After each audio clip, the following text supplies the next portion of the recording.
अस्सलाम वालेकुम। मेरा नाम ताहिर ज़मान है।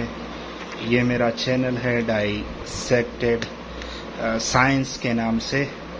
इस चैनल पे मैं FSc pre medical first year और सेकेंड ईयर के लेक्चर अपलोड करूँगा। Biology first year second year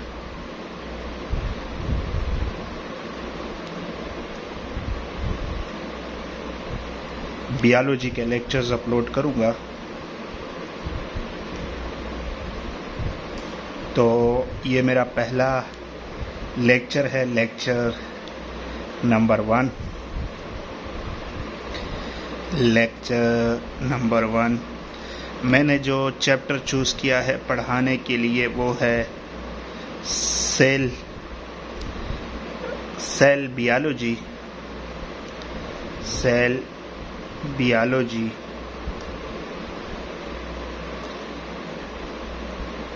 तो चैप्टर की शुरुआत करते हैं। सेल बायोलॉजी, सबसे पहले हमें ये पता होना चाहिए कि व्हाट इज़ बायोलॉजी। बायोलॉजी क्या है? What is biology? बायोलॉजी हमारे पास स्टडी ऑफ लाइफ है। स्टडी ऑफ लाइफ और study of living organism. Study of living organism.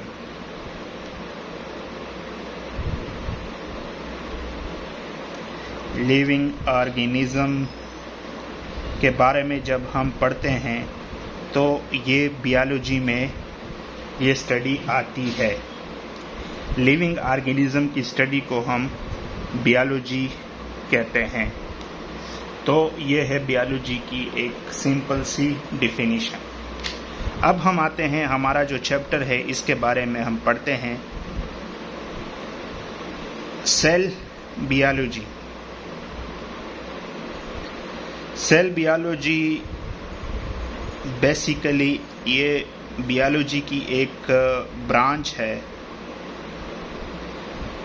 Branch of biology, जिसमें हम सेल के बारे में पढ़ते हैं। सेल के स्ट्रक्चर के बारे में पढ़ते हैं, सेल के फंक्शन के बारे में पढ़ते हैं,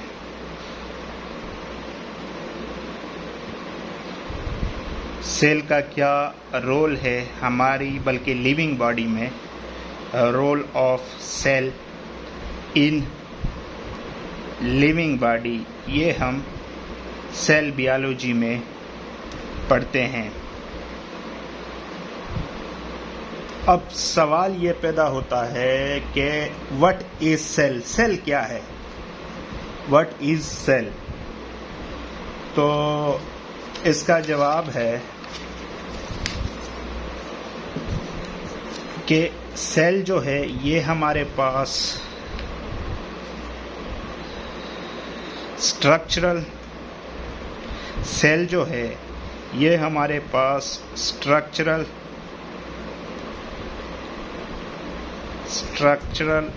and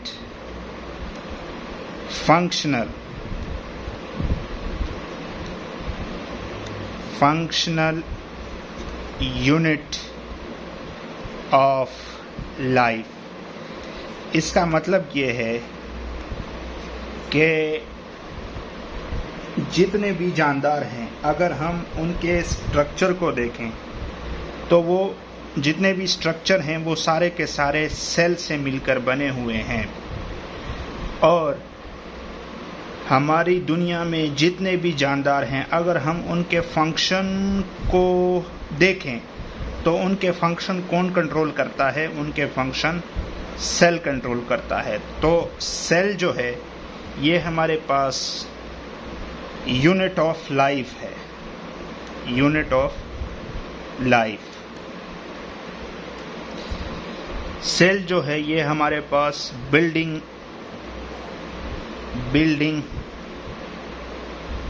block of life, building block of life. Cell जो है ये हमारे पास स्टार्टिंग ऑफ लाइफ है, स्टार्टिंग ऑफ लाइफ. इन सब फिक्रों का मतलब ये है कि सेल जो है ये हमारे पास बुनियाद है लिविंग ऑर्गेनिज्म की लाइफ का. बिल्डिंग ब्लॉक ऑफ लाइफ का मतलब ये है कि सेल जो है ये बुनियाद है लिविंग ऑर्गेनिज्म की ज़िंदगी का. और स्टार्टिंग ऑफ लाइफ का मतलब कि जो लिविंग ऑर्गेनिज्म की ज़िंदगी है उसकी जो शुरुआत है वो सेल से होती है. तो ये है हमारे पास सेल के बारे में.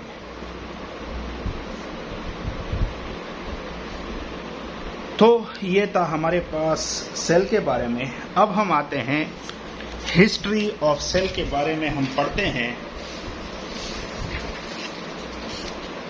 History of cell.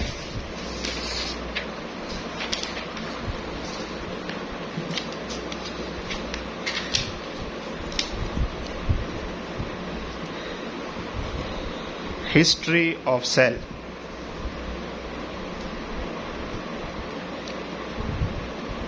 History of cell. History of cell का मतलब ये है कि हिस्ट्री ऑफ सेल में हम उन साइंटिस्ट का जिक्र करते हैं जिसने सेल के फील्ड में काम किया हो.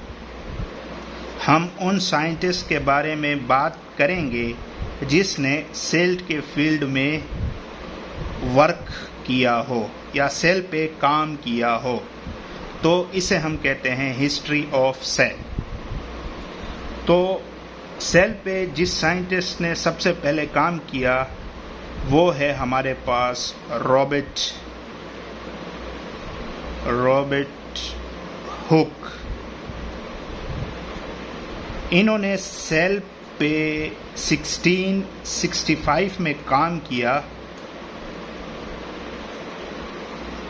1665 में इन्होंने क्या किया कि एक दिन ये डेड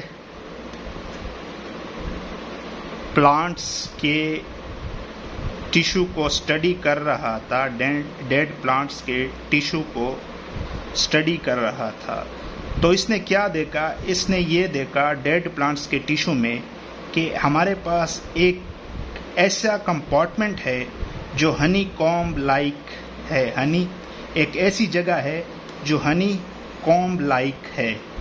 हनी कॉम्ब लाइक का मतलब कि शहद के चले या शहद के गुच्छे जैसा एक जगह इसने देखी. Honey comb like compartment.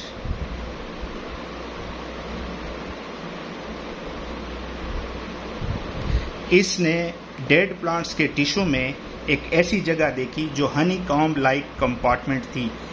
मतलब एक शहद का चला या शहद के गुच्छे जैसे एक जगह देखी. और ये जगह अंदर से एम्प्टी थी, अंदर से खाली थी और थिक वॉल्ड से कवर थी. थिक वॉल्ड से ये जो जगह थी ये कवर थी.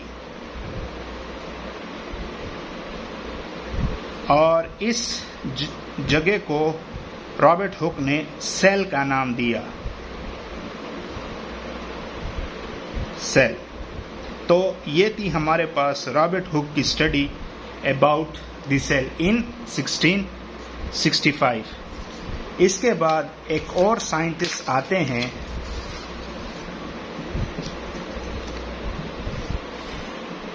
जिसका नाम है लॉरेंस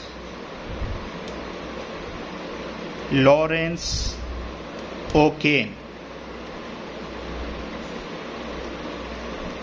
ये आई थिंक सो 1805 में आते हैं.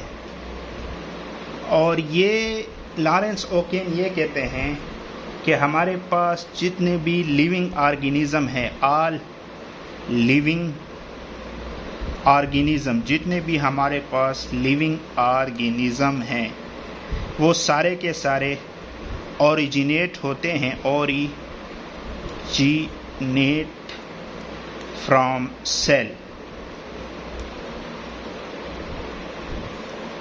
हमारे पास लॉरेंस ओकेन की स्टडी ये थी कि हमारे पास जितने भी लिविंग ऑर्गेनिज्म हैं, ये सारे के सारे सेल से ही निकलते हैं या सेल से पैदा होते हैं। तो ये थी लॉरेंस ओकेन की स्टडी 1805 में। इसके बाद एक और साइंटिस्ट आते हैं, रॉबर्ट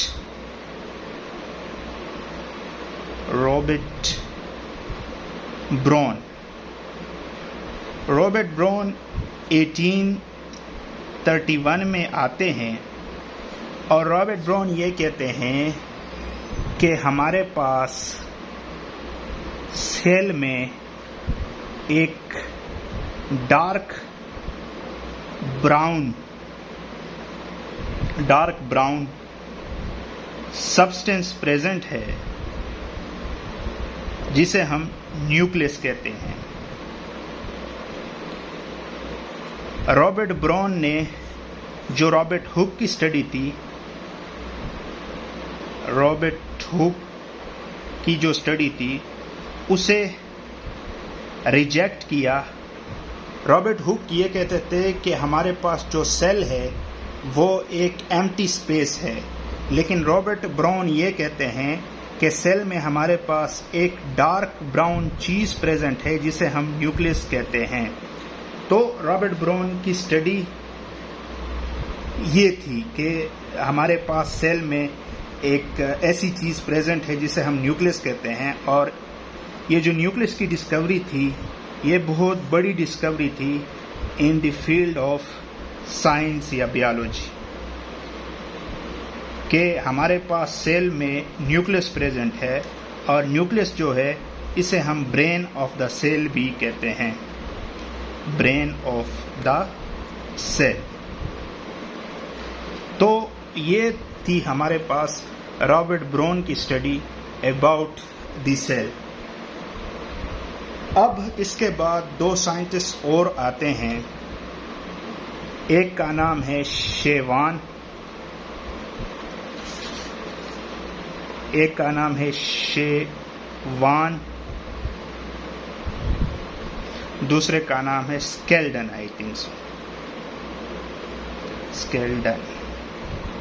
ये 1838 और 1839 में ये दो साइंटिस्ट आते हैं और ये इंडिपेंडेंटली ये स्टडी करते हैं सेल के बारे में। ये दोनों साइंटिस्ट ये कहते हैं कि हमारे पास जो सेल है ये इसके 3 बेसिक पार्ट है, 3 बेसिक पार्ट। एक को हम साइटोप्लाज्म कहते हैं, ये हमारे पास fluid part of the cell है, फ्लूइड। दूसरे को हम न्यूक्लियस कहते हैं और तीसरे को हम प्लाज्मा मेम्ब्रेन या फिर सेल मेम्ब्रेन कहते हैं। तो ये है हमारे पास सेल की 3 बेसिक पार्ट्स जो शेवान और स्केल्डन ने हमें बताई थी। और ये एनिमल सेल की हम बात करते हैं कि एनिमल सेल में हमारे पास सेल के 3 बेसिक पार्ट्स होते हैं, एक को हम साइटोप्लाज्म कहते हैं, दूसरे को हम न्यूक्लियस कहते हैं और तीसरे को हम प्लाज्मा मेम्ब्रेन कहते हैं। और ये एनिमल सेल के बारे में इन्होंने ये कहा था। इसके बाद